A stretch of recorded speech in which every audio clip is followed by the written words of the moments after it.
Hey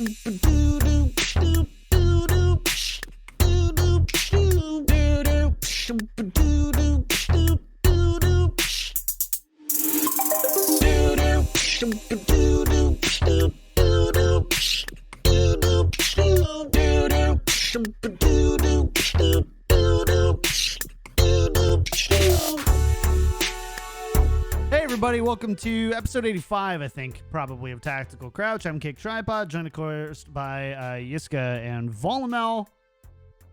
Overwatch League's going online this week, baby. We're going online. Oh, yeah. Nothing is more convincing that esports needs geo-localized leagues than going online, baby. I think that's got to be like the weirdest thing about this all, right? Because we've spent the last 3 years almost discussing about all the advantages of geo-localized tournaments. I don't think ever in the cons column, I don't think ever is like, well, what about when people can't play local?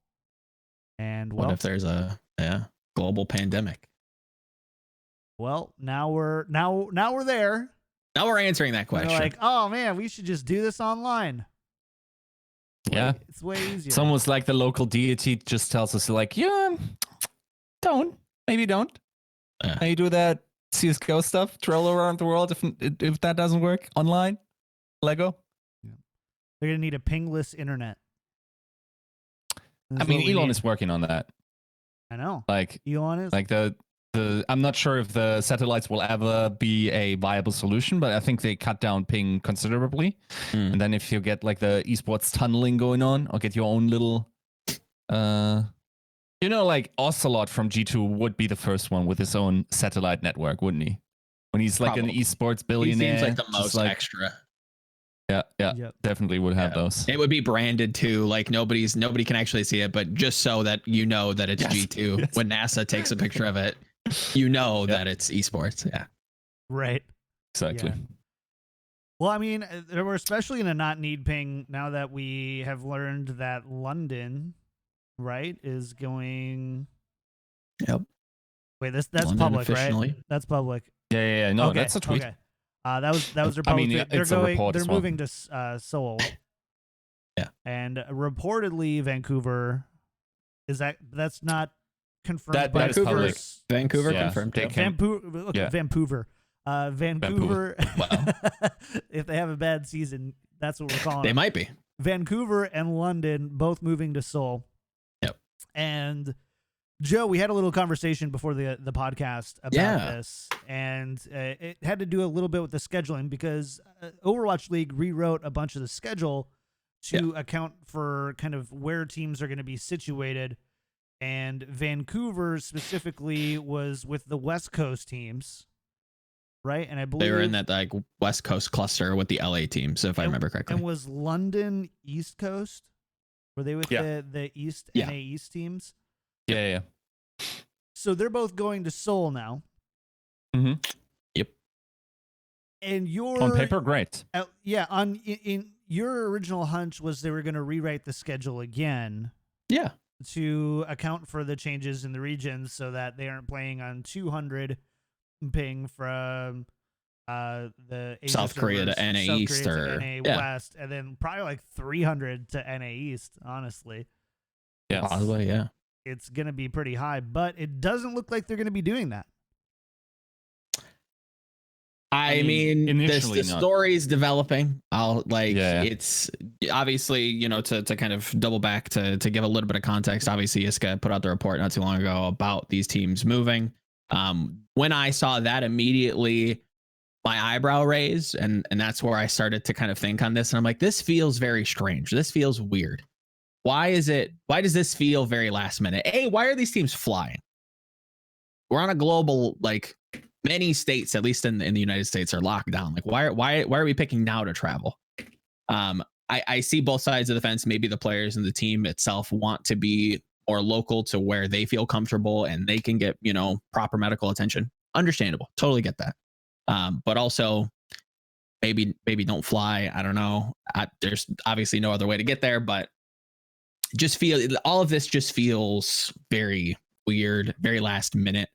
I don't think that the league itself as a product wants to have teams play on 200 to 300 ping. I don't think that's something that anybody's going to want. So I think it's probably in their best interest to try to find a way to reschedule this.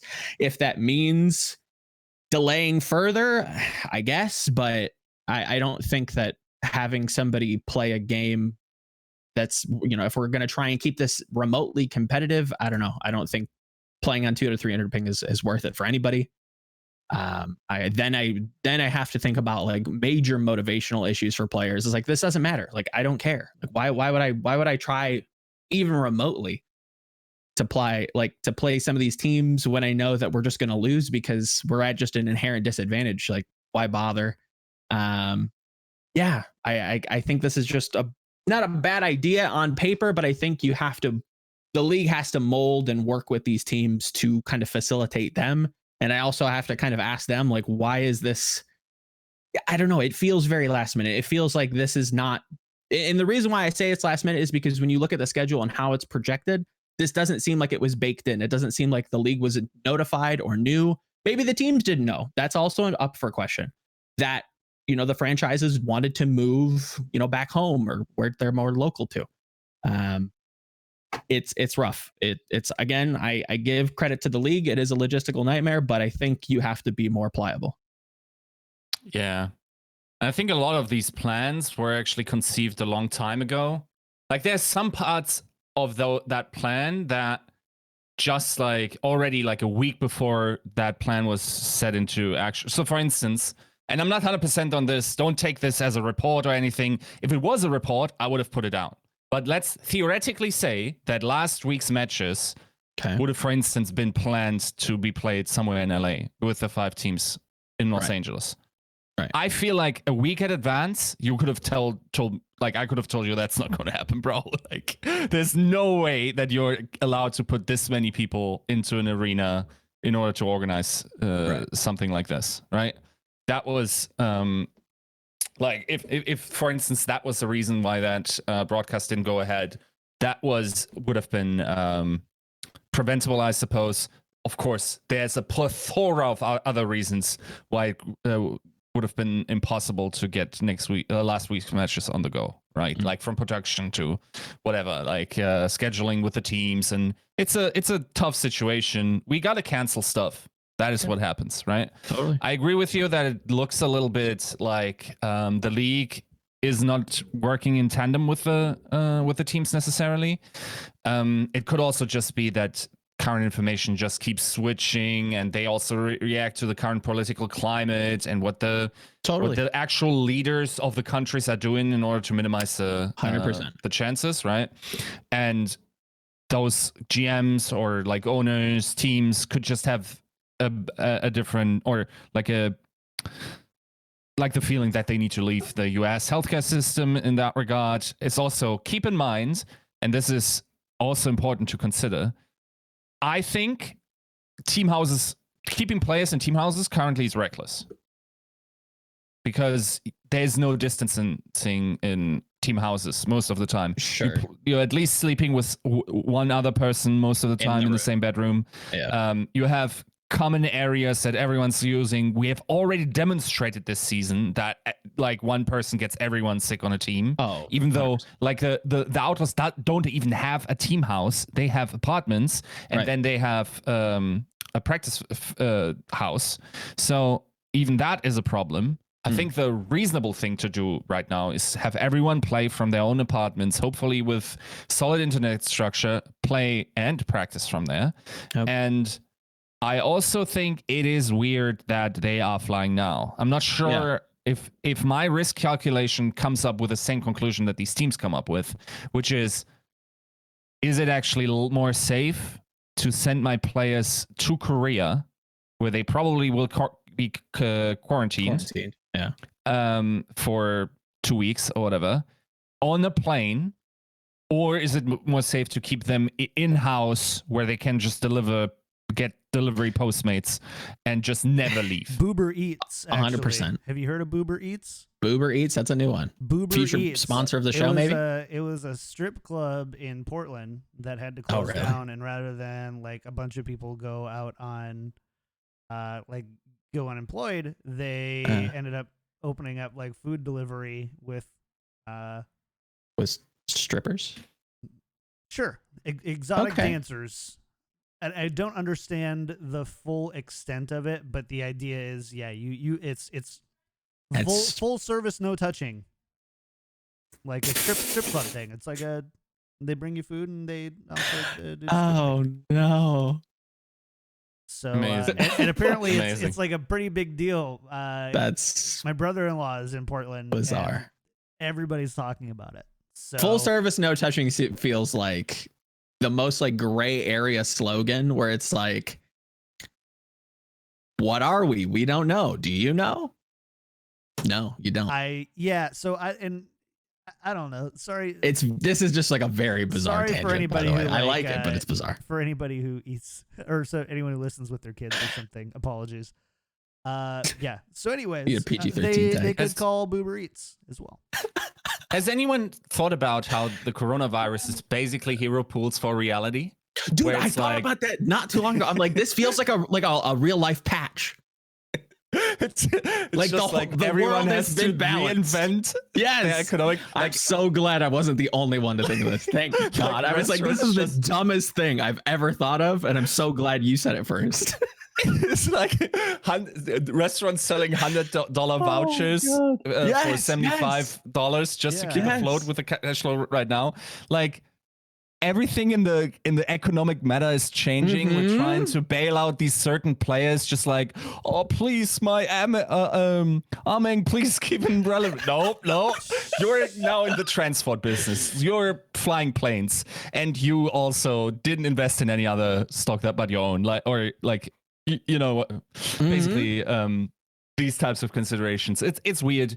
We definitely are selecting businesses now based on ingenuity more so than grinding out the economic meta market. Yeah, the best marketing for your business right now is just showing how you've adapted to coronavirus. It's 100%. It's insane. Yeah. So, but to not to go full tangent mode. To your knowledge, Yiska, how many teams would you say are actually still living in team houses? Because from what it felt like on the outside looking in, it felt like more teams were more leaning towards apartments. I know like a few teams obviously still have to be in team houses, or like that's what their plan was for this season. But just off the top of your head, like more than half, less than half, like where does that number kind of sit? So I don't know. Okay. I remember, for instance, that Florida. Didn't Albert say that they were in a team house?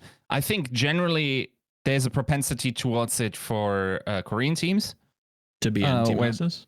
To be in team houses, right? Of course, yeah.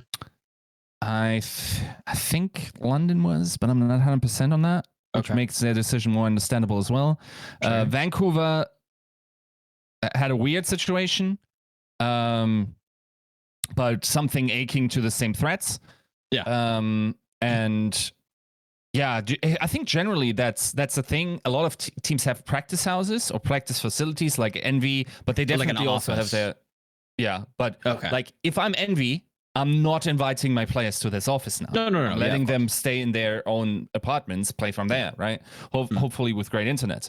So I think this is a legitimate health concern. Of course, keep in mind the logistics of like just keeping people happy outside the country, even though their needs, all of them, of course, but like ordering them food and everything like that. If you have already the apartments, probably that works quite well. Yeah. Otherwise, it's a problem, most definitely. And that's where I kind of have to go with. Like, you don't want to be on a flying petri dish at the moment, 100%, but maybe it's worth it to have that kind of comfort to be like, I'm around people I know, I'm around my family, or at least like within like relative distance to either see them or like communicate with them on a timely fashion because of, how crazy the world is at the moment. That's kind of where my head's at. Maybe it's worth the risk. If the team agrees on it, then I guess we're packing up and moving. Yeah. And I think maybe, and that's a gamble that has a lot of investment towards it, but maybe teams could have prepared Korean visas as soon as everything like this was happening, because I think there's a legitimate argument that you could have predicted that China and South Korea would deal with this better than other countries do, simply because they had like a societal immune system built up from SARS and stuff like that. They already had the infrastructure of that, like the contingency plans and everything like that established. And I think if we are looking towards organizing homestands at all this year, which is still a wild dream to me, and I don't think that will happen, but if it is happening somewhere, it is probably Korea, because Korea as a country is already eyeing the possibility of opening schools, for instance. Again, they keep delaying it every time. Now it's like delayed until April. First they said like beginning of March. I think they will keep pushing it back, but it's not like they are delaying it by flat out 2 months because they know like this will be required. Their testing methods are just so rigid, and the entire system just allows for probably bigger events to happen, maybe. Then again, I wouldn't gamble on homestands at all. No, to be perfectly honest. And I think we just got to deal with online things. I don't even think we can have a grand finals this year, really. Not a big one, at least. Yeah, I definitely wouldn't calculate with that happening. But then again, like if I'm the Overwatch League, I'm definitely sourcing experts on the length of this, right? Like contingency plan possibilities or whatnot. But yeah, in general, back to your questions, I think there are still some teams that had this, and it like the teams that also now are going to Korea, I'm pretty sure that was their situation, which makes it make more sense than, for instance, I mean, on paper, it's like, why is Seoul not going to Korea? Well, I'm not sure what their living accommodations in LA are, but like if for London and Vancouver to go makes sense based on that information, right? So I'm not sure if there's anything more. Of course, like there's a plethora of things that could be happening, but I think overall it's so far balances the regions nicely. I think currently it's 6-7-7. If you use the Texan teams as jumpers, their ping is pretty. Oh, so you're saying they could be like switch hitters between West Coast, East Coast? Okay, until they get a Midwest Coast. Yes. That but their ping to East and West Coast supposedly is pretty much the same. So whatever they want to, where they want to, or where they are needed, they will be put in. As a former Minnesotan, I can attest that. Yeah, they've generally been pretty similar back in the day. So when you were writing the report, where was your head at? Were you more of the assumption that because these teams are traveling, they're going to have to readapt the schedule, or were you like, well, I hope these guys like playing on 200 ping? Where was I thought think about that matches? I thought the matches would be cancelled. Oh, okay. And I thought also the schedule would be amended. I think there's no other way to assure competitive integrity. I hope these decisions were made in tandem with the Overwatch League, and just as always, like our PR rollout is a little bit behind the actual schedule, which is always the case. And soon we'll have an amended schedule that will keep everything like this in mind. Actually, it really helps competitive integrity, I think. I think for a team like London, it's pretty terrible because it's rough. If we're looking at the power levels, they're probably the second weakest team in that region now, other than, I would say, Chengdu is worse. Sure. While in the Atlantic region, they were definitely like an average team, provably based on the games they won, right? 100%, so it's a rough decision for London to take. That's, of course, that is not, probably for an owner, not a big consideration to take. Like, how am I going to do this season where I have to keep all my players alive as of when that's a legitimate concern, but yeah, it's we'll see, but I'm pretty positive about how the new restructuring works if it actually keeps in this way for the rest of the teams, right? And no one else is moving around or doing anything or feels forced to do so. 100%.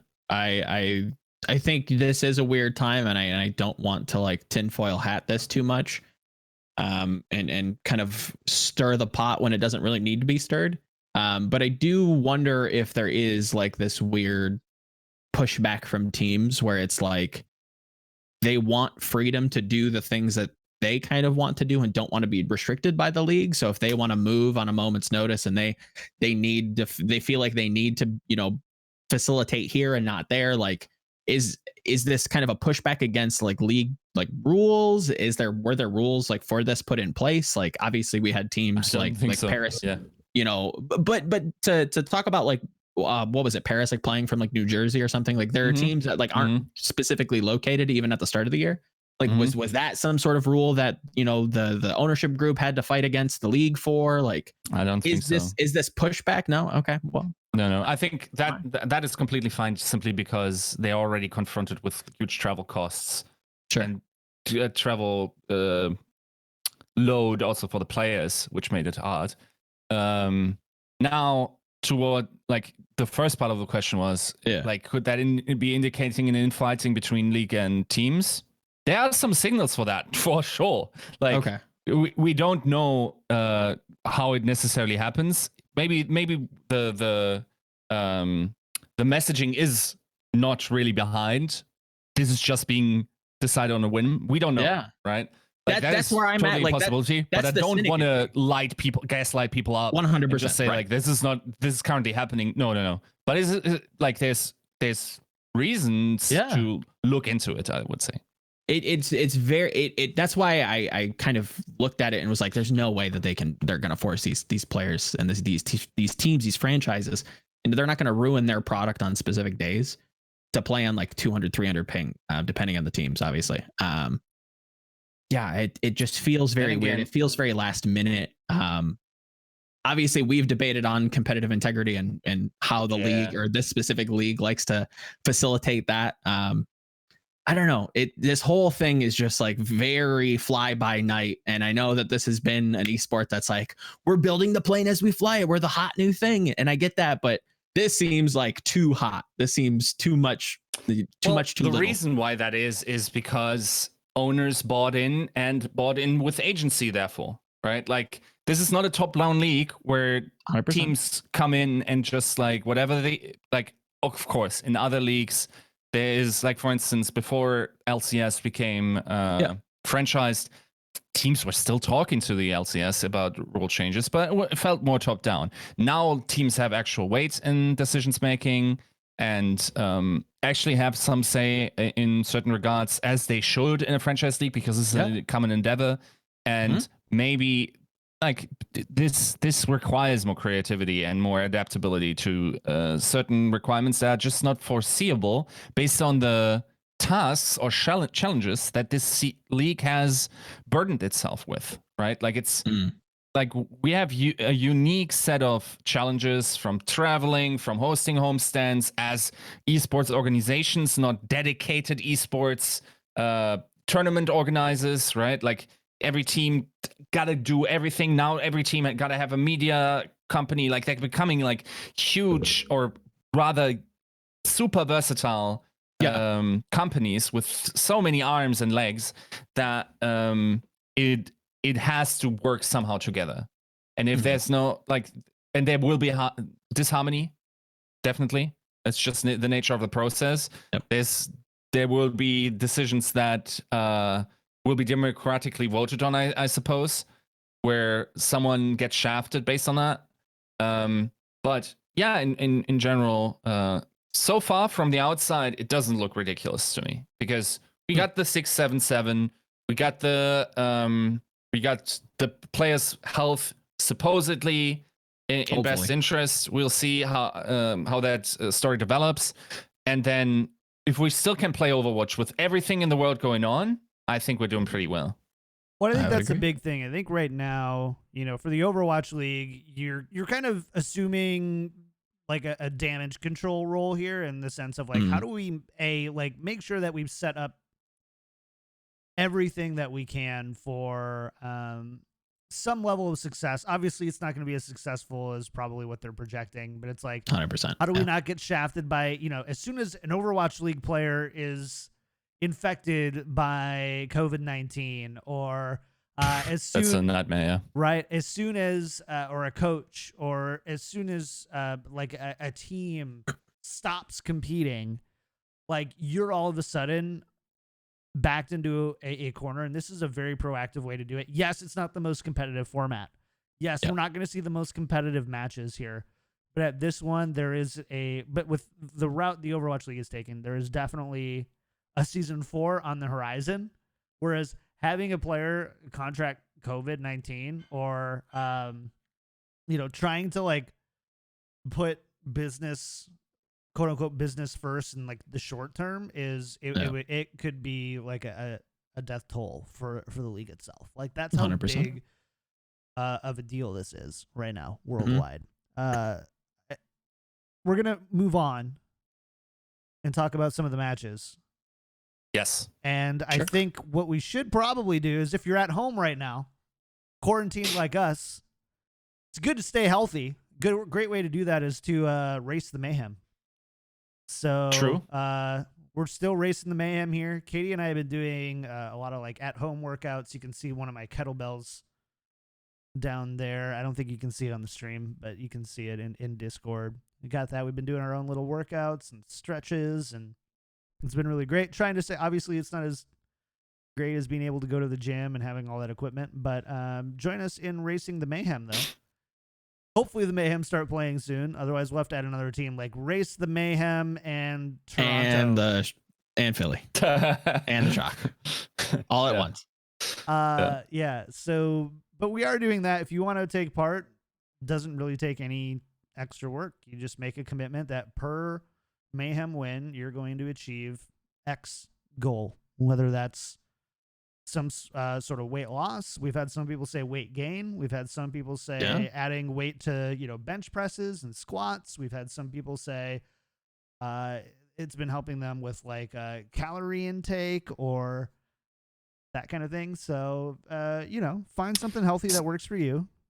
Someone anonymously contacted me and went like and attached a dating goal to themselves. Like, that's for a every good way. win, Sure. they have a week less to finally find a partner or something like that. Well, not exactly that. I'm definitely censoring what the actual thing was, but think this. Like, that's actually put yourself out there more often. Yeah, I could see that. I like that. I like the creativity. I'll give respect to that. That's good. Start some e-dating. Yeah, we've been there. Get on World of Warcraft. Right. Join a guild. Elvenwood Forest. Definitely make a female night elf. Well, not. I think there's a line, and we're teetering that edge. We're getting close to Boober Eats here. It's true. Yes. Boober Eats the Mayhem. There it is. Well, all right. bit.ly/race the Mayhem. We do have some cool merch and stuff if you want to be loud and proud about it. But other than that, let's talk about this week. So we do have matches this week. They're all going online. They're starting at 1 a.m. Pacific time, both Saturday and Sunday. And there are right now, there's currently 16 matches scheduled, I believe. Correct? 3, 6, correct. 8. Yep. 16. 16 matches. Everything's fluid, guys, right? Like, who knows what some of these teams are doing, traveling back and forth. Yeah, and I'll say, I think, and my and someone else's French is not totally amazing, but we listened to Fefe, and I think he sort of like speculated that a couple of matches of them won't be happening, considering he's playing against the London Spitfire with the news. Not a confirmation, but like you can do the 1+1, right? That maybe that match isn't happening. But then again, I almost failed a class because of French, so don't sue me. Yeah. So yeah, so we're gonna do our best. We just like everything else in Overwatch League, you just kind of assume something's gonna happen and use the information you have right now to make those decisions. And that's the Overwatch League way. So they are starting Saturday and Sunday, starting at 1 a.m. Pacific. Can we just talk for a second about the San Francisco Shock Championship skin? Well, interestingly, when Joe said just like subtle G2 branding on satellites, my brain was like, oh, that's about as as obvious as the Doomfist skin is for. Have you seen the impact when he ults? Sure. It's not even the logo. Yeah. It's like some weird SF like I didn't even know what it was at first. I had to read like the Reddit comments and I was like, oh, okay, now I see it. But like, not great. Not great. Yeah. It sort of feels like, you know, when you watch the last Star Wars and it's like, okay, so how does that happen? How does that happen? And then just like, what's the director called? J.J. Abrams. Abrams is just like into this. Oh yeah, you gotta read the book, the lore. Like this is how it works, and it's like, nah, this is not how it works. Show me. Like I need to see that. Also, what I don't understand legitimately is why does he have violet aspects in like the purple glow? That doesn't make sense. So here's the thing: it's a really great skin. Nobody can argue with me about that. This is a really cool skin. It's a cool skin, yeah. You're wrong if you disagree, but it's not a San Francisco. Like, like Winston is very obviously London Spitfire. Yeah. Right. Yes. Yeah. I would even go as far as to say that Jonax is very obviously like Jonax, especially if you like follow. Yeah. If you know, it's a bit more of a stretch, but sharp. But I would agree. Nothing that ties, I think, Doomfist to the Shock, except for Sinatra playing Doomfist a lot. Yeah. It's also just about the Jonax skin. It's just so much harder to, you know, essentialize what a player is about because a player doesn't have a logo. A player doesn't have, you know, like color themes or whatever. Like a team is on paper a lot easier to transport onto a skin than a player necessarily. So so not a good celebratory skin. Great skin though. Good skin. Great. Put that I'm not saying celebration. Put that in my summer games. I don't care or whatever. It looked like a Halloween skin. Like I was like, that's a great. Oh, is this like a preview for the Halloween skin? Halloween would be a good one. Like, is this like a Golem Doomfist? Like he's a rock monster, like from the Black Lagoon or something? Like, oh, cool, nice. And then it's like San Francisco Shock 2019 victory. I'm like, huh? And my favorite like subtle jab was I think one of the Soul Dynasty like GMs. I don't know who it was. Somebody in like upper management was like, that's a great skin, guys, but maybe next time we could not use our skin, our team colors for your. What's up with that? You know, like maybe give us some credit here. Yeah, that was pretty cheeky. I like that, and it was pretty spot on. So I'd like to see that amended. Yeah, like to see that changed. But yeah, great skin. Also, I wonder about the selection of Doomfist. Was he really that influential towards the season? Like I think it was kind of like you had Sinatra as MVP, you had all that, like that was like, and again, as somebody who probably represents the more casual fan on the podcast, right?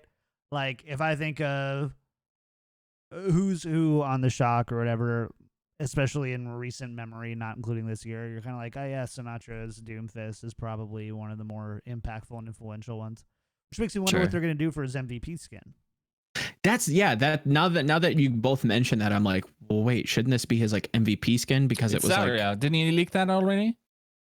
I have no idea. Like directly after the season, he said it was going to be Zarya. Supposedly, Overwatch League was also not smitten by him saying as much. Could be a bait, of course. Sure, 100%. But yeah. Now that you mention it, it does seem kind of weird that you wouldn't take something like a Brigitte or something like a Reinhardt that was played for the majority of the regular season and apply that to Maybe that's what they're doing with the MVP skin. I don't know. We've only had one to set a precedent. So I'm gonna say right now, the Sinatra skin is gonna have more tie into the shock than the shock skin.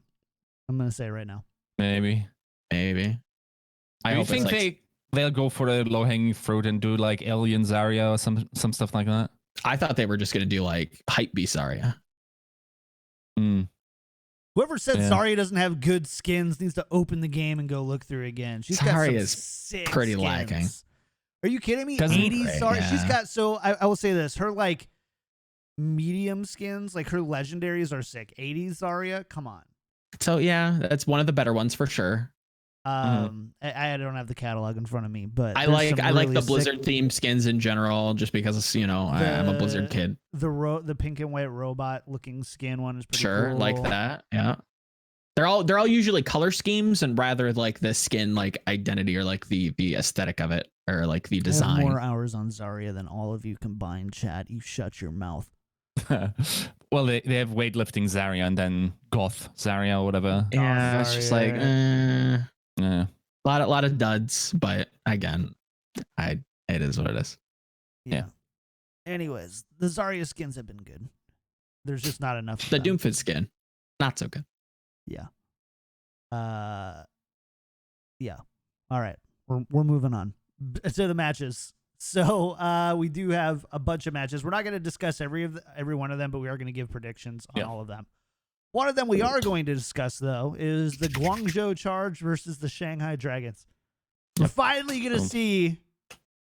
I mean, are we going to finally see? Nobody knows. Chinese teams playing together at this point. Hopefully, but, I think so. I think we finally are. Mm-hmm. And Odds Portal has the Shanghai Dragons favored 65-35 here. Interesting. Understandable. None of these teams have played. They're only probably going off of like a few weeks of last season, maybe the playoffs. And I understand why that's so close, but I don't think this will be close. Yeah. You think 65-35 is too close? Yeah.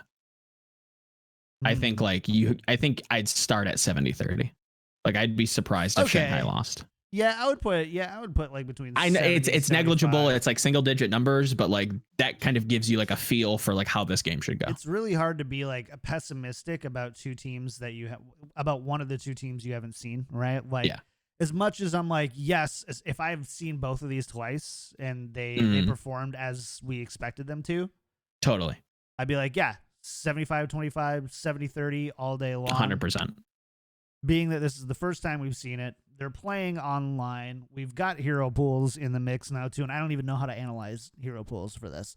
Like Guangzhou could pull something out, and I don't think win, but I think that it makes 65-35 much less of a reach. At least I think it's a very. I understand why it's there, right? Like I get it, but I just would go a little bit more towards Shanghai. You're right about undoing that. Also, you bring up an interesting point. Not going to super dive into this tangent, or I don't know if we want to, but I think we're seeing some very interesting results of hero pools in contenders. We're seeing a lot of upsets. I feel like the frequency of an upset right now in contenders kind of speaks to what hero pools is. And I don't know if everybody likes that. I don't know if that's a good thing. I don't know if that's a bad thing. That's just a thing that I've noticed. We'll carry on. Sure. Yeah. There were definitely some upsets in contenders. The thing is, currently upsets is like, come on, dude. Like these bands have been around for a while. Like, of course, here's the thing, right? And this is also has been a pretty big discussion behind the scenes. It's like when you expect the matches of last week to be played, right? Then you expect that you don't have to practice this particular hero pool, but you rather take a chance on anything but the last one. Because you're definitely not having these bands that week after if play happens last weekend. So, do you randomize bands for this week? Like, just from and there's arguments on both sides, I think. 100%. Yeah, I would agree. And it's a weird situation just from a. It's just the thing is, you solve this by the league getting ahead of the curve of these concerns and just saying, okay, we are doing this in the case this happens. Yes. So in the case last week doesn't happen, we do X. Yep. The bans will stay, or the bans will be randomized. Or I don't hate that as much, even if that isn't the case, but make a precedent so that now going forward, this is the rule, and create a rule for these teams to follow. Because from what you're telling me, it doesn't sound like that was communicated properly to these teams, because they were probably scrimming and trying out different hero bans and just randomizing their own bans and then playing according to those. So I if it wasn't already established and a precedent wasn't already set, I think it needs to be set now, and then going forward we figure this out. Again, I agree. The league is under a lot of stress right now. I get it. I feel for them. But this doesn't mean that it's an excuse to make these lackadaisical changes or create these loopholes that have happened in the past that nobody knows what's happening. Nobody knows what's going on. And that extends to Overwatch as a whole rather than just the league. It's contenders. It's what are we playing? I don't know what hero pools we're playing. Are we playing with hero pools? Is it the same as the league? Is it not the same as the league? You're telling me one thing and then doing something that nobody really knows. So again, it's all about communication. It's been that from the start. And yeah, just need to communicate. But does Guangzhou communicate a win against Shanghai though? I don't see that happening. No. And I'm not up to date on my scrim bugs, to be fair.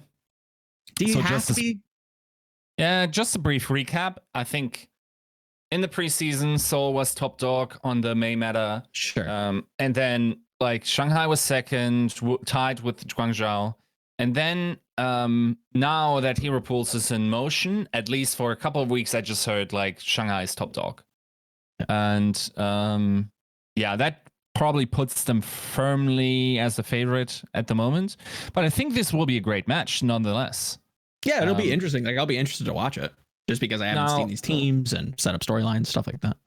Yeah, now there is inherently, because we had so few matches between Asian teams and so few Asian teams in the Asian location, sure, that scrim opportunities, of course, are very limited. Like you have 4 Overwatch League teams that you can feasibly scrim on your ping, correct? Yep. Now you're also playing them multiple times, up to 5 times. Yeah. So are you really going to scrim against them? Probably not. Probably so not, yeah. Actually, in a hyperbolic time chamber of events, PAC and Contenders Korea are just scrimming a whole lot of these teams. And one might think this will hurt them over the competitive field in the Overwatch League in terms of North America. Nah, dude. Contenders Korea is solid again. And Contenders Korea is once again like average. The top teams in Korea once again feel average Overwatch League level. Sure. So I think while one might have an argument why the Asian teams fell behind, I think that didn't happen. I think, like, for instance, Shock against Shanghai would be a very competitive match at the moment. Shock Shanghai. Yeah, I could see that. Like, I'm like going back to like last week's show. Like, obviously, I'm not doubting the Shock, but very akin to Sideshow, there are some mustard seeds of doubt. I have some questions I would like to see answered, and that'll come with time. And it's just we haven't seen them play, so I'm just sitting mulling about this, and like I don't know, like I'm hearing really good things about some of these other teams, not like I did about Shock last season. Last season it was just Shock's pounding everybody, just cleaning house, and then some things would happen, and then they would drop some games. I'm just like, okay, that's a little weird. Have they solved that for this season? I don't know. Again, it's very hard to stay hungry at the top. Yep, part of that comes with the territory, right? 100%. They're the top now, and unless they're absolutely decimating everybody, if you're taking a map or you're taking even enough fights to not convincingly just get crushed, lose a map, you're communicating. Yeah. Oh yeah, like Shock might not actually be that good. They're winnable. They're beatable, even if they're consistently winning. Mm-hmm. It's not that's difficult where I'm at for that information to start circulating. Yep. And I think that is some of this, like the information that I've kind of heard is just kind of like They're good, man. But like, they're not giants on the shoulder of giants above everybody else. Yeah. Right. And I don't know if that's because of the team or if that's just the ecosystem at the moment. Is that hero pools? Are they like slow to adapt to it? I don't know. No idea. And it's scrims and it's hero pools. Sure. Now we're going 100%. online, and there's just all. I mean, you throw 4 or 5 different variables at it, and at this point, I'm just like, if you're trying to attribute like a single thing to the madness, I think that you're completely missing the point about kind of the current state of Overwatch League. You'd be pushing, like, you have to be pushing a narrative if like, oh, I hate hero pools, so it's hero pools that are making Shock bad, or it's the coaching. No. It's a lot of different things all happening at once. And we don't even know if that's true. That's just the feeling we're getting. Right. So just really quick, between Guangzhou and Shanghai, is there a certain player, Joe, that you think if Guangzhou were going to pop out a win here or have a very convincing loss here, like which players are you looking for and watching this week? It's so difficult because we don't know like exactly what the meta is, but from just what I've seen of contenders and like hear people talking about, I'd probably look at maybe Happy, a little bit of Shu, somewhere in there. Nothing. Krong obviously is good. I just don't know nothing about Krong. Like, you don't think that he can? I don't know, because I don't know exactly. Or like everyone in that match. I was just taking charge. I know where you're headed now, and I agree. Yeah. You already know, boy. You already know. But that's the thing. I don't think anybody else. Well, it's started to circulate a little bit more, but I really don't think people are ready. Yeah. Yeah. In terms of charge, I think I'm looking forward to that backline. How that harmonizes. How if Neptuno finds another season where he's one of the top performers on his role. I'm looking forward to maybe seeing Nero in play. Showed himself pretty flexible in the preseason. Yeah, I think it's May the first hero pools. Yeah, like he just seemed to be like always around. Yeah, and then just like look what is happening in general with that team. Krong, of course, a name that many people would be excited about. But yeah, Happy. Totally. Hotbud 2.0. Hotbud 2.0. Yeah, I don't think it'll be a Widow meta, but I think I'd like to see some exploration into what his hero pool does look like, because we only know him to be like the Widow guy. I'd like to see if he does have a McCree, because at least I vaguely remember seeing that in some of the contenders matches recently, that if I remember correctly are playing on this hero pool, but there again, we've seen separation between Overwatch League and in contenders before, so wouldn't surprise me if that's not even remotely close to the meta. Guangzhou has a couple pieces. I don't think they'll be a bad team, but against Shanghai, as long as all of the rumors, all of the feelings are true, this looks like a title contender for this season if all things continue. Yeah. Expectations are through the roof for Shanghai, I think, and people are really excited for Shanghai to be not just like serviceable, but really good. And you got to hand it to the aura. They've made a turnaround here. Like you God bless go from 0-40. I can't remember, was it like 0-42? 0-42. Yeah, 0-42 before your first. And then they had to get a gimme. They got a gimme. I'm literally doing content about this as we speak.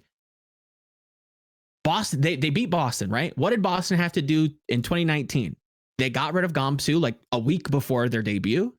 Fusions couldn't play. Dude. And then Shanghai signs a KDP core with DM and all of these good players, right? They got a gimme, and that was their first win. Like, that's crazy to me. Yeah. It took you that long. Yeah. And yeah, and now, and we can praise them finally for this. They've had a rebirth. They've broken through, right? And now they're a title contender. They won stage 3 last season, and now they're situated, at least, with early projections, to be a title contender with the Shock. Like, that's insane to me. You go from being the worst sports team in history to being arguably one of the best. Yeah, that just shows the malleability in Overwatch's system, though. From player contracts to like investment ramp up to just wild changes in leadership and whatnot, to also susceptibility to actual fraudsters so and cronyist. So we're actually going to talk about this because somebody in chat is like, I don't know, they have something wrong in their brain for a moment. They're like, they're not the same. This isn't the same team that went 0-40. Therefore, we're not talking about the team though. It's not about that. Do you know what it takes to turn a organization that goes 0-40 to be all of a sudden? That's the point. That's the point. If you can't understand that nuance. Yeah, it's not about the team. It's not about the players. It's having the selective eye. It's about situating yourself and strategizing to rebuild from an 0-40. Like that's insane. Like hopefully you know. From my understanding, and maybe I'm the dunce here. These are the same people who built, not the exact same people. I'll give them that. But a lot of these people are still the same people in charge of the 0-40 team. Like it's not the head coach, but a lot of the brass of the Shanghai Dragons are still there. They're the one who strategized the 0-40 season, and now they're title contenders. That's what's surprising to me. That's something that I don't think you're going to see. I don't think you're going to see a Boston Uprising do that. I don't think you're going to see a Florida Mayhem do that anytime soon. I mean, Houston, arguably, maybe. I don't know. We'll have to see, but it's not that crazy of a growth. Would make more sense, right? Because they had a complete leadership, including ownership change, right? Like they have almost completely new coaching staff, probably soon a new GM. Everything like this is okay. That makes more sense. That makes sense. Yeah. Yeah. Then you could say this isn't the same. This isn't even the same organization. This is a new franchise at this point. That's just the name. Yeah. If you change the name, then everything goes away. Kind of ship of Theseus style. Yeah. But yeah, Shanghai Dragons, from my understanding, they've gone from 0-40. Some of the same people, some of the same, decision makers in place, and now they're a title contender. That's insane growth, and that needs to be applauded. Yeah. Do I think that you should still like poop on the 0-40 season? 100%. Like that's unacceptable. It was awful. You can't that can't happen. I still stand by what I said. If you literally don't win a game, you should pay a fine. If you are that incompetent that you cannot win, you pay a fine. I think it should be extended past that, but we'll start there. You should hate on that. I love the commitment to punishing mediocrity rather than rewarding good teams. But that's what I'm saying. Like you could take that money and put it somewhere else. Like you could give it to the top teams. You could give it to contenders. You could do a lot of like, it's decentivizing, like just not caring. And I don't think Shanghai didn't care. They just had like the worst. I don't know, like approach to it. Yeah. Everything was just wrong about it. Like the players that they picked up were very bizarre. Yeah. The players that they injected were kind of unproven in a way. And then you went 0-42, 0-40 in one season. Well, remember what was it? It wasn't one of the rumors at the time, and I can't remember how legitimate this was, but the head coach or GM picked players based off of them boosting them on the ladder. Oh, I didn't hear anything about that. What was that? Or what was it? Was it was something weird like that? I know that there was like a bunch of a lot of cronyism, right? Like there's a lot of getting the voice stuff. Yeah. Okay. They were definitely weird. Don't even comment about that because I have to look it back up. It could be unsubstantiated. Yeah. But man, I might have dreamed it, sleepwalked it. Who knows? All right, that was match number 1. Believe it or not. Guangzhou Shanghai. But we need to talk about one boy. Yeah, we do. We do need to give him a nod. Right. We do need to give him a nod. Come on, give me the Shanghai Dragons page. Give me the Shanghai Dragons page. All right, Shanghai Dragons page coming right up. And I love chat like trying to guess who it was too. Everybody's like, "Oh, damn, he's sick. Oh, Fleta, wow, deadlift." No, it's a player you've never heard of. He's a rookie, and he's gonna apparently blow your socks off. Yeah. So there are a few teams where you hear this regularly from, like, sometimes, of course, like a player has a 6 scrim block, just blows everyone's hats off, and it's just like this one team tells you, "Oh my god, this guy is a god." But like to have like 3 or 4 teams just come to you and go like, "Yo, this kid is real, dude." Like. So what is interesting about this is completely not on my radar from his contenders performances. Apparently nuts Widow. And we'll get to that other player that is equally hyped in the Asian region when we talk about Seoul. But yeah, Lip apparently is nuts. And we know like that DM, for instance, is a very good Widow, right? 100%. In the preseason, he didn't play much over Lip. Like just like insane stuff. Just like put him on a flank, and he'll just like get the mercy pocket every time. Like in positions where it doesn't even make sense. Like ridiculous breadth also of skills. I'm really interested in seeing this guy, if this actually translates at all into real matches. And now keep in mind, this is all online. He can still munch on those mama's sandwiches if he'd like to, and doesn't have the pressure of the actual stage, where that could be one obstacle for a player like that pops up in scrims but doesn't in real matches. We'll see how it translates. You are ready. I can, my Reddit, my inner Redditor, is yelling. This tiny homunculus that lives inside my head is yelling at me. And what it's telling me is that I will see a headline by the end of this year talking about how a lot of these, outstanding players are all just online players, and they won't show up at LAN. Ooh. Yeah. I really, it's hard to disprove that, because they could be right? It's one of those arguments that's not even wrong. It's just like, you have nothing to prove that that's the case, but you're also like not wrong, because we haven't seen anything other than the opposite, right? Yeah. So I hope that's not the case, and I hope that Lip can perform, and I hope that even just online performance doesn't give him jitters. He's played in contenders, obviously. I think he played for Blossom, if I remember correctly. I have. Yeah. Wikipedia open. Why don't I just look? It was true. Great. We're hearing beautiful things from Lip. Here's a postulation. Here's a hypothetical for you guys. Is this the new Jonek? Or the new Flower? I mean, not exactly, maybe but good. definitely coming out of nowhere, right? Like, it's probably more like a striker, maybe. Okay. In terms of like, strikers still played competitively beforehand. Sure. And then just like exploded once being on a better team, right? Like, becoming and dominating and imposing and ferocious, and just like doing stuff that shouldn't be happening. But we'll see how that translates. Maybe they got away from that, are playing much more system. They do have technically 5 DPS. Yes. So functionally 4 DPS. So we'll see. Yeah. All right, we got that's one down. Yeah. 15 to go. Let's go. Match number 2. I shouldn't yell so loud. I think Katie's on the conference call in the other room.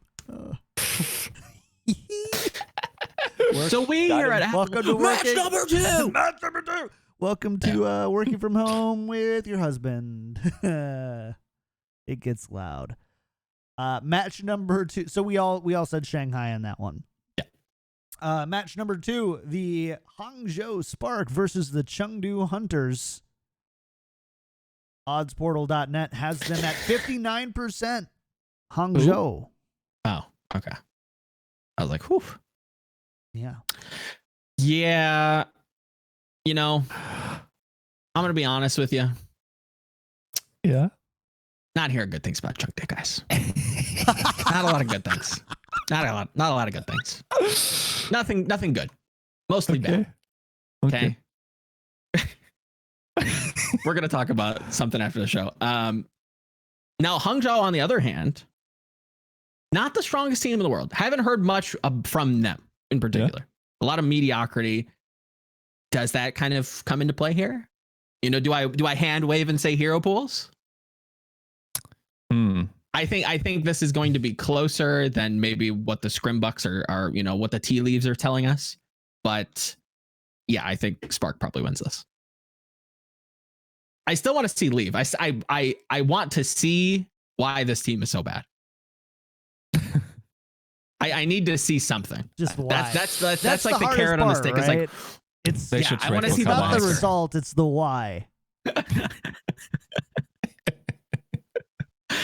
It is the why. I want to see. It's the horror movie. It's like what like what's going on? Like why are all these people dying? Like holy, it's entertaining because it's like horrific. So yeah, I want to see exactly what everybody's telling me. Will that be against the Spark? I don't know. To me, that seems like a pretty close match on paper. If I was to eliminate the T from my mind and just go off of power rankings, I feel like this is a pretty convincing, not decisive, but convincing Chengdu victory. But maybe I've miscalculated. Maybe I haven't, seen the light. Maybe Leave isn't good. I just need to figure out why that is. Can you imagine 92-year-old Godsby just dominating Leaf on every conceivable DPS? That would in one part of my heart like be very, make me very happy because Godsby, I've followed him since he was playing in like Challengers Korea for Apex and playing like Pharah for like Time Boy. Again, shout out to anybody who gets that reference. And now he's playing just like specifically like Hitscan and Widow and like Sombra, and it's bad, but he still kind of makes it work. He feels like Eska. He's like the new Eska. And to see him win, it's very wholesome, right? So that would be cool. And seeing Leave, take 2 years off and then come in and be completely mediocre feels par for the course. Yeah. Chat question: are people unironically high on Leave? Oh yeah. Joe is always high on Leave. I tell you that. Like I'm high always on has been, always Leave. will be. Also high on Leave. I would say that I've been. It's been more of a read. Oh, come on. It's been more of a read rather than like an actual like empirical evidence to support this. All of the empirical evidence has happened like years ago at this point. But if he even gets to like an essence of what that was, I think he could do like big things. It's nothing that I can prove with data. It's just a feeling. It's a gut intuition from what I've seen in the past. Now this scares me because if like random predictions for World Cup tells me anything, the most clueless person always wins that. So, the gut feeling is like, God damn it, losing to that feels extra bad. But didn't you take China? What was it, 2018 against Finland? Didn't you have them like you and Eden both like had them going pretty far? Yeah. Yeah, because China wasn't bad at that time. Yeah. Chengdu on the other hand. Took miraculous youngsters as in our palettes. You did. There's a story there, but we'll get to that. Maybe 100 episodes. Joe, so we need to because there's chat is having an existential crisis on how you can be high on a player that we haven't seen in almost 2 years. Yeah, that's true. Like it is nonsensical. This isn't something that rationally you should pick. Like the idea should not be to pick Leave. But from what I've seen in the OWPS, what I saw at World Cup, what I've heard, this player at one time was, world class. What I'm saying is if he can get to even just an essence of that return, an essence of that form, I think he could be very good. Will he be the same Leave? No. Should you believe that from what we've seen, which is nothing in 2 years? No. I think that. And that's just me. Rationally, you shouldn't think that. And to the surprise of no one, Joseph Volamel Franco was also very much convinced that Bigfoot exists. You are basically explaining to me that Bigfoot exists. That's what you're telling me. You could take it that way, sure. Yeah. I'd like to say usually I'm pretty rational. Usually I have arguments. This one, it's just, a small boy's hope that his favorite player in 2017 maybe still okay. Maybe. If you're listening to podcasts to hear what you already know publicly about players, then just never was that high on Dia for chat. Just record yourself talking to yourself. Like I don't know, like, or do we just never talk about Leave because we haven't seen him? No. People are you're Joe, to your point, like people are responding favorably to Leave right now. Yeah, and I think there's reason to believe. I think a lot of people said the same thing about Jinmu, right? And even Jinmu surprised me. Like Jinmu was somebody who was kind of a pocket player. It was hard to kind of gauge how good he was going to be when playing against some of the best teams. And look where he situated himself, right? Very, very talented. Is it a little rough around the edges? 100%. But if you could somehow take that and give him like a translator machine and put him on another team and just make him, you know, a culture fit, a language fit, and just put him on teams, he would be an upgrade for a lot of teams, I think. Very gung-ho, has a very keen trigger finger, kind of like I wouldn't say Haksal, but yeah, no, you know what? I would say Haksal. Haksal like 2018, 2017, you know, does go in sometimes where you probably shouldn't, but maybe it's that aggression, it feels very lacking, but it kind of situates you well on where my headspace is at. Like, he does have a good eye for engages. He knows when he should, but sometimes the fingers don't match up to what the brain's at. And I think that's good. Oh, I was gonna be snarky to chat, so finish. I think that's where Leaf could be, but again, rationally, you shouldn't think that because we haven't seen him. And I agree. It's a feeling, it's a gut, it's a read. We'll see. And chat, this is something where we're having a few lessons here during the show. I'm taking a few timeouts to be like, you take something that somebody says, and this isn't the whole chat. This is just like 3 or 4 people. Life you lessons. take something that somebody says, and you disagree with it, and then you magnify it, and then you magnify it again, and then you flip out, and then you just, you know, clarify, and then you look like a dick. Yeah, so, color hex is better than Leaf. What you got there? Settle down. Thank you. Just settle down. Come for thanks for coming to the TED Talk. Yeah. So, Joe, you said Chengdu on this one. To clarify, again, doing a lot of backpedaling here. I said Chengdu if I was to remove the T. Like if I was to remove what I have heard through the grapevine from my brain, I would just look at my power rankings and I would tell you Chengdu like 60%, right? But with the information that has been gleaned to me through, you know, channels and whatnot, I think this is going to be very close, but I think Guangzhou probably squeaks it out. I think this is going to be messy. I think this is going to be very fun. I think there's going to be a lot of nonsense craziness, if I had to guess. But I don't think Guangzhou is a particularly good team. I don't think Chengdu, from what I've been told, is a particularly good team. I think this is just, it won't be toilet bully, but I think it'll be just like very messy. It'll be scrappy. It might be close though. Yeah. You think? It might be. I mean, we'll see. Okay. Yiska, do you think Chengdu on this one?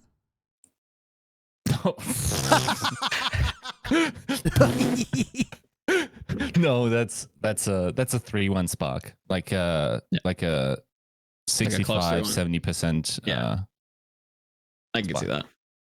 Yeah, unfortunately. I have to go with Hangzhou as well. Sorry. Yeah.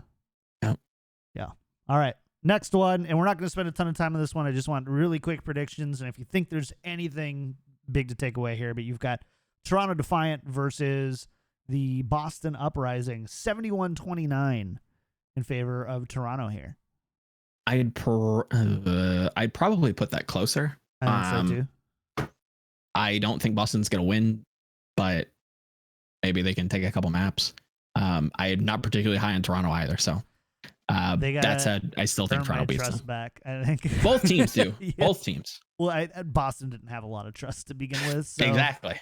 You know, Toronto is just like, oh, yeah, it might be pretty good. Oh, yeah. And you're like, oh, no, there's the Toronto. Flush. There it is. I see you. Yeah, same. But I think Toronto wins, but I could see it like 60-40. Yeah, same. I think it's close. The same. Yeah. Next one. I don't want to spend a ton of time on this one. Who knows if it's even going to happen, and I don't think it's really worth. But we are potentially seeing a rematch between the London Spitfire and the Paris Eternal. Odds Portal has it 67-33 in favor of Paris on this one. Just for the record, that would have been a fun one. Where do you land on this one? I think Paris beats them again. I think Paris probably beats them. I don't think it's that decisive. I still stand by my sentiment that I think they kind of caught London looking. They really shut down Glister, and they really didn't have an answer for that. I don't think that happens the same way. Obviously, hero pools being introduced kind of throws a wrench into that, but I think Paris in general just has more cohesion, arguably better pieces in some positions, arguably worse in others. But yeah, I think Paris probably would have beat them. On to the Joe or Yiska, you said the same thing, right? Paris wins. Yeah. That's a Paris. All right, on to Saturday part 2. We're only halfway through Saturday at this point. Yeah. NYXL versus Atlanta Reign. Good one. We're running. Yeah, man, this should be great, huh? 66-34 in favor of NYXL. Oh, really? I don't like that. I'd flip it. No? Yeah, I've got Atlanta. I don't know if I'd flip it that far, but I would flip it. Yeah. I think 60-40 gives you a good idea of where our head is. Yeah, I don't like NYXL. Don't like anything. I haven't seen a good performance from them. I think they've looked very, very weak throughout all of their matches, and they've played some pretty bad teams. This is not the same team. You could argue that the same stuff, that I've heard over and over, like, oh, they always drop games. Okay, they're sandbagging then. Like, what does that tell me? What am I understanding from what you're saying is that they're not trying, they're sandbagging, they're doing other things. Maybe they are. Hard to say. I could see the who are you argument. We've obviously echoed that on the show. I even when they've transitioned away from that and tried to integrate other players like Libero into hero pools in the hero pool meta, not looked great. Atlanta, on the other hand, has a structure, has an idea of what they want to do. Feels like they have an early identity, which is fantastic. It feels, and this might be a reference that nobody else gets, it feels like a team like the Valiant, a team like Atlanta, these kind of teams, maybe Vancouver. Granted, we've only seen one game from them. They feel like a civilization player who's like trying to get a religion early. And there's only so many identities you can pick from. There's only so many religions you can get. But you get one and you get all the good perks. You get tithe, you get all the good, you get some production in your cities, based on how much, faith that they're producing. And there's only a limited number of identities, like just like in Civ, there's only a limited number of religions. So it feels like Atlanta's very early to the party in that sense. They've got their shrine, they're producing faith, they've got their religion early, they've got their identity. I think that puts them way ahead of the pack. Yeah, they are religion's Torbism. Maybe. Right. I'll hail the Torb. I do think so. If I remember correctly, we only seen Atlanta twice, right? 3 times. 2-1. Times. Okay, never mind. But they have played significantly less than NYXL that we've seen 6 times. 100%. 100%. So there is that. Was it against Paris, right? That they lost. Yeah. They got kind of creamed. There was that where I'm just still like, I kind of raise an eyebrow at Atlanta, right? Like that's fair. How much of it is Paris being Paris and Paris really is that good?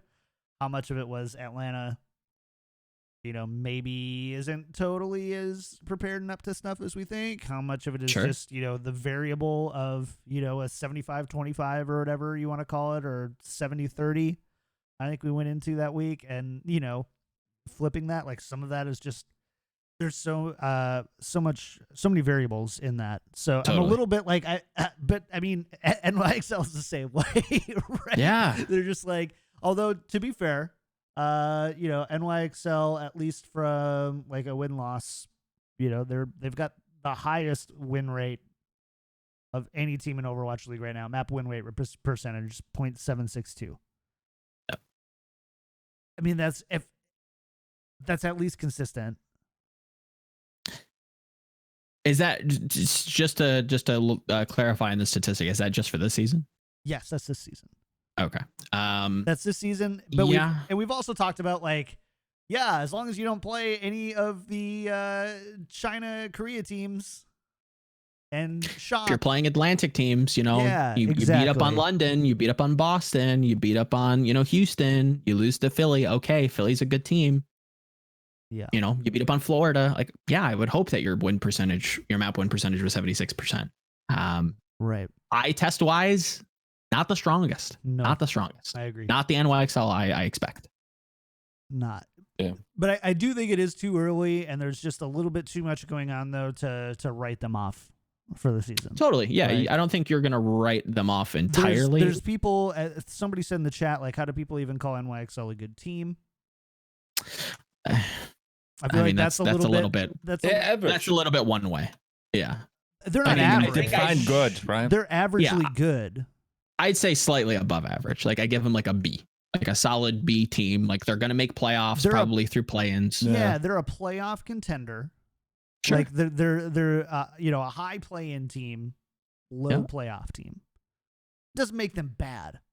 Like if that's what we call bad, then come on. There's a lot of horrible teams then. Yeah, and so like they're good. To be fair, they haven't played the most competitive teams, and the most competitive teams they have played haven't been their best. No, but it was only one match for the season, and I think wasn't it Philly's first match of the season? Clarify real quick. Philly versus NYXL. Philly's first match, no. New York's first match, no. I'm not sure exactly where you were headed though. Oh, maybe I'm misunderstanding. Hey, this is the first time that NYXL has seen us, so good luck clearing that up. That was wrong. Maybe, but it wasn't, so it doesn't matter. Yeah, it was their third. Yeah, although the first two were against Justice and Mayhem, so who knows? Yeah. Anyways, there's, I still think that this should be Atlanta, right? So, yeah. I mean, the matches that NYXL played is just like, okay, they beat everyone they should be beating. Yes. And also not decisively. No. And then the only good team that they meet is the Philadelphia Fusion, and they had clapped. Yeah. Yeah. Yeah. This team, I don't think people, I wouldn't swing hard one way and say that they're bad. I wouldn't swing one way and say that they should be beating a lot of these teams that, on paper look to be even with them, if not a little bit better. Yeah. It's a very weird time for NYXL. I don't think that they're particularly great, but I think they're fine. I think they're good. They're serviceable, I don't know exactly why that is. It's tough to even figure out why anything exists because of hero pools, but ultimate nihilism. Yeah, it's tough. It's tough. New York is not going through a good time, and I think Atlanta, from what I've seen, granted, again, small sample size, points me in a good direction. New York, not a lot of tests, not a lot of difficult teams being put in front of them. They've beat up on a lot of the lower bottom of the pack, so it's they've got nothing strong. A little bit to prove to go back up to elite status. Though I don't doubt that, like, just on the player talent and like organization and ecosystem alone, that they can't be up there. Sure. Something's just not clicking. Yep. We gotta move a little bit faster. Yes. Mayhem versus Justice, 54-46 in favor of Justice. That's another game that I'm just like not that interested in. I think what was it? What was the percentages again? 54-46 Justice. Yeah. I mean, that makes sense. Neither team looks to be like on paper great. I think Florida has a boon because Lucio's banned. So hail Chris, he doesn't have to play it. But there again, I didn't like his break, at least early on. I think it was against Toronto. Sanctuary, the big drum map on Busan.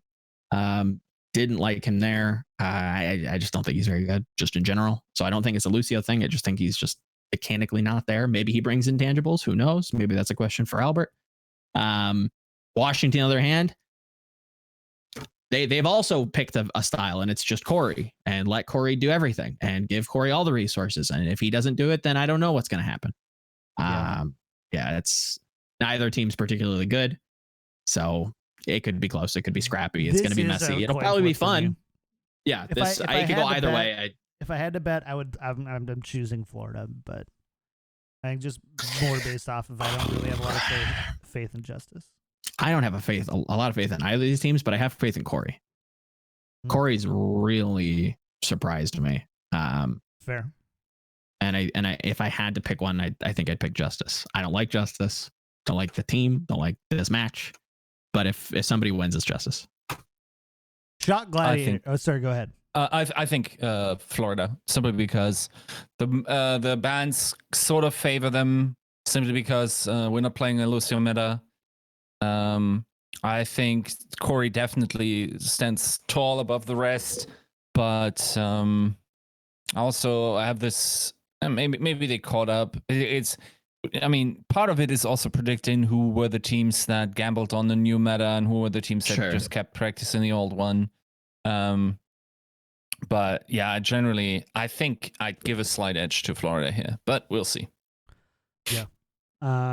Shock versus LA Gladiators.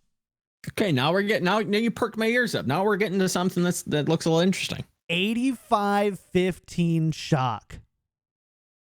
85-15. Ooh, that's not what I expected to hear. Yeah, no, that seems way too high. 85, way too high. You've seen 15. This team play what, twice? Yeah, nah. Shock's played twice. Glad's played. That was Boston instead of Gladiators. Okay. Shock played once, I believe, against. Dude. They played Shock played Dallas and Valiant, right? That's a good game. That's a good game. Maybe I'm misremembering. That's a 65. No, they did play once. You're right. Worst. You're right. I never doubt Eric's spreadsheet. That's where you go wrong. Never doubt Eric's spreadsheet. 65-35 for Shock, of course, but I think I'm a little bit more confident in Shock. I'd say 70-30. It's negligible, but again, gives you a better idea like of 67.5, 22.5, 32. If I mean, the way this is currently shaping up, right? Can they just transfer Rascal over to Gladiators, please? Thank you. Nobody will just do it for the arts, you know? Just like for the arts, for the kids. Just like Andy Miller, just donate him for a good cause. Right? Just give him to Gladiators. It's the reunion of Birdring and Rascal. Everyone would love that. And would be it would also help the Gladiators, I think, in terms of flexibility and veteran status a lot. I think that would be amazing. I think I'd big increase that team's chances on doing well this season. They get Rascal. Woo! Okay, I'm putting you on the spot. Tell us something about Jaru. Jaru sucks. Not a big fan. Did not like what I saw. Oof. I think this is another person that was from Reddit last. That's fine. About you. That's Reddit though. Yiska's definition of like over the hump feels like it fits Jar. Yeah. The thing is, good player once upon a time. At least Envision looked like okay. Looks like somebody that could have been in Owl Season 1. I don't know if the age restrictions hurt him at all, but right now doesn't stack up nicely. One of the Overwatch League coaches told me that the performance that Jaru had, I don't remember what the match was one of the worst performances in Overwatch League history. Not good.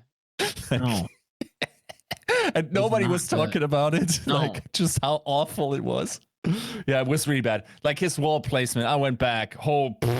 This kid just hip fires that shit. Like there's no rhyme or reason to it. And I think he's definitely a person, at least in the past, that I've heard that does suffer from some anxious feelings. Maybe the stage fright got to him, and that's perfectly fine. But I need to see something else that sways me in another direction, because that was not good. That showed me that Mirror probably should be playing every game. And if Rascal comes in, you think Jaru's going to see any playtime over Rascal? Now, I've not been the biggest Rascal supporter. Again, somebody who I think needs to maybe change roles. Somebody within the next maybe 3 years probably retires. Has had a long career. This kid's been playing since, 2016, 2017? Yeah. Probably 2016, right? APAC. Mm-hmm. I don't know how much longer he can do it. I don't know how much longer some of these rookies like Lip are going to come out and just like dominate. But he does bring a skill set that a lot of teams could pull from. Is flexible. Sir. What? Okay, one question, Chad. Why are you talking about the guaranteed bench warmer? Rascal's the bench warmer? Because he did. No, Jaro, I think. Oh, because he played a whole bunch. Because he played a whole bunch, yeah. Wait, what? He was warming. What do you mean guaranteed bench warmer, dude? He was playing. He was keeping me ice cold. Like that was rough. Like, yeah, I don't think that was the best call. There again, they played Gladiators, or the Gladiators played Titans. It's a tough match, right?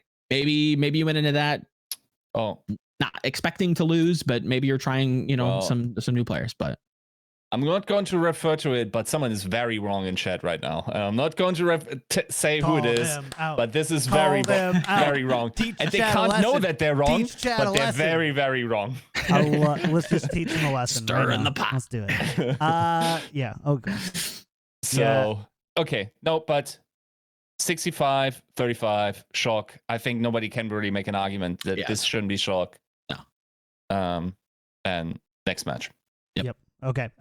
Seoul Dynasty versus Dallas Fuel. Joe, 1, 2, 3, go. Seoul. Yiska. Seoul. I'm gonna go with Fuel, and then we'll go on to the next one. Decay's just too good. I'm just kidding. I'm kidding. I am kidding. I am not going with the Fuel.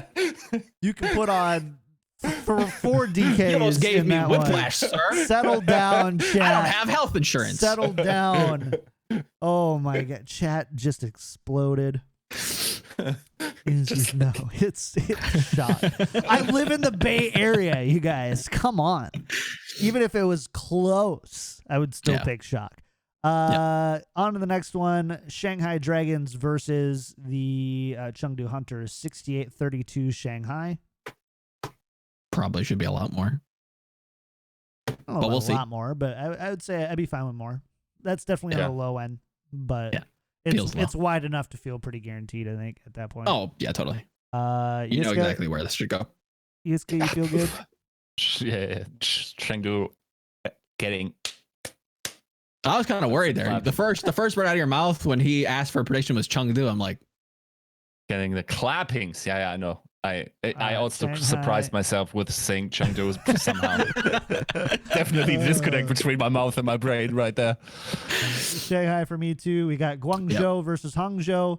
Apparently, Odds Portal thinks that the names are similar enough that the odds are similar to 54-46 Hangzhou. No, I think this is a charge one, like 65-35. Yeah, exactly. Yeah, but they sound so similar. Yeah. I guess. Whatever. That one should be close. I wanted to go into depth on that one more, but we're just kind of running out of time a little bit. NYXL versus Boston. 87-13. I mean, again, another rematch. This should not be close. Yep. No, it's also... The thing is, yes, NYXL is not great, but Boston is actually really, Boston's really bad. Trash. NYXL will beat the teams they need to beat every day. Yes, 100%. And this is a team they beat 100% of the time, every day, out of 100 games. Beats. Yeah, 95 of them. Except for Houston, apparently. Yeah, that's that one thing. And it irks me, and it ruins like the storyline that they could like repeat Shanghai Dragons, because God, I don't see a world where they beat anybody. Who do they beat? Chengdu? Florida? I mean, I'd give them the DPS matchup against Chengdu. Of course you would. I just don't see a victory for them in the coming future ever. And that's why I said what I said last show. Tune in, go watch the VOD. Or was that even on the VOD? That might have been post show. Well, that's why you got to show up to the post show. No, it was in the show. Oh, good. Mm-hmm. Make sure I get that content out there.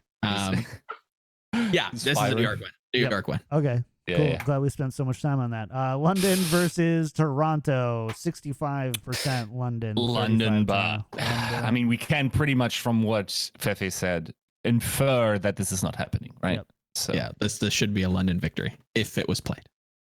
Sunday part 2. Atlanta versus Mayhem. Atlanta 76. Atlanta. Yeah. About that percentage as well. Yeah. Good job, odds bottle. Next one is Shock versus Valiant. 83-17 Shock. How much? 83? 83 Shock. That's so high, bro. That feels a little high. That's rough. Yo, they have 30? Yeah, I was going to say 70-30. If you want to be really belligerent about it, you can go 75-25. Yeah, that's pushing it, but yeah, I would say somewhere in the 70s. If you're I would falling agree, behind in your Shock. pick'ems, you could probably get 99-1, baby. Yeah, become the Chad you need to be. 30% is about as low as I'd give Valiant against anyone. Yeah.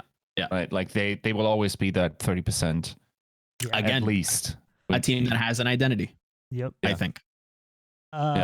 Vancouver versus Dallas. 82 Vancouver. This one's weird. My gut tells me Vancouver, right? My brain tells me Vancouver, but then I also look at, Gladiators. They're matching against Gladiators. And I'm like, that was weirdly close. Do we think that they play this week if they're going I don't think to they will play. Seoul? Probably not. Yeah. If they're traveling, they're probably not playing. If Fuel have ping advantage, can they still be Vancouver? Maybe.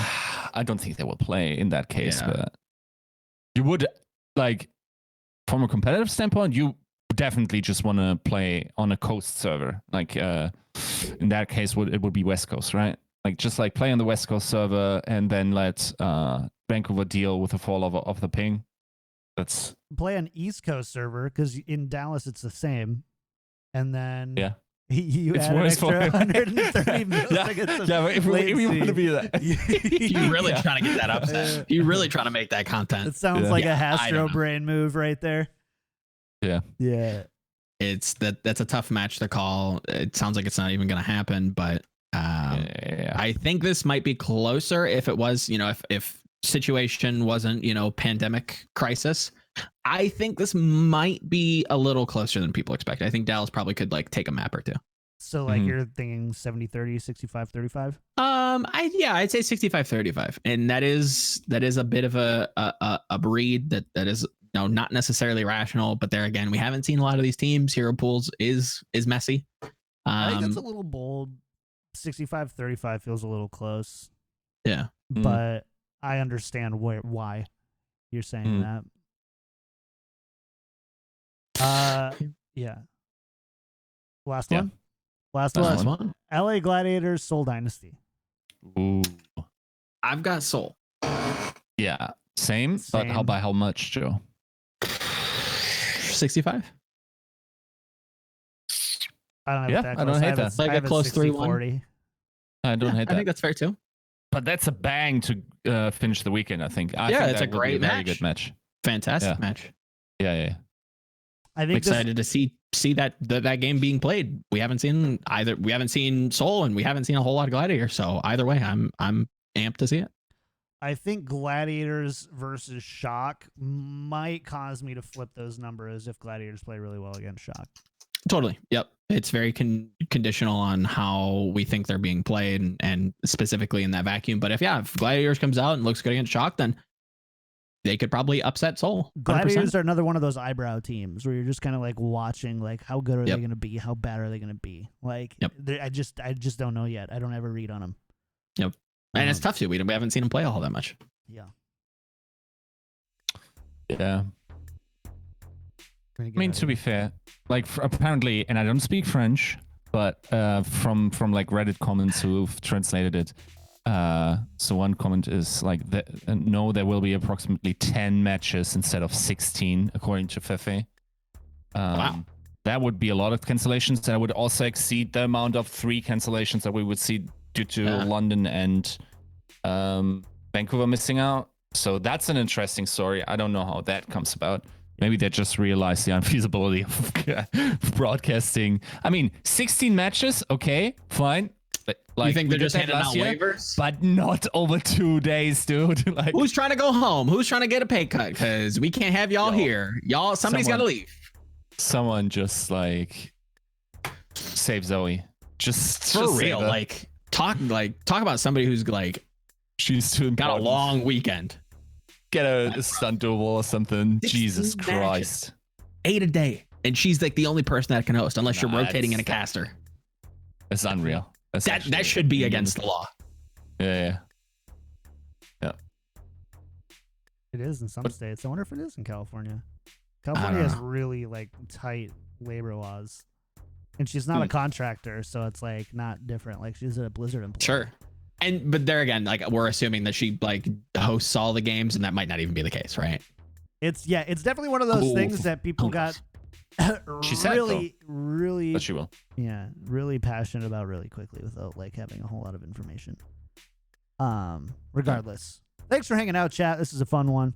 If you like the show, go to patreon.com/tacticalcrouch and support us there. Otherwise, you can support us right here. Get some cool Tactical Crouch emotes. Twitch.tv/KickedTripod. Hit that sub button. We appreciate it. Other than that, follow us on Twitter at @tactical_crouch.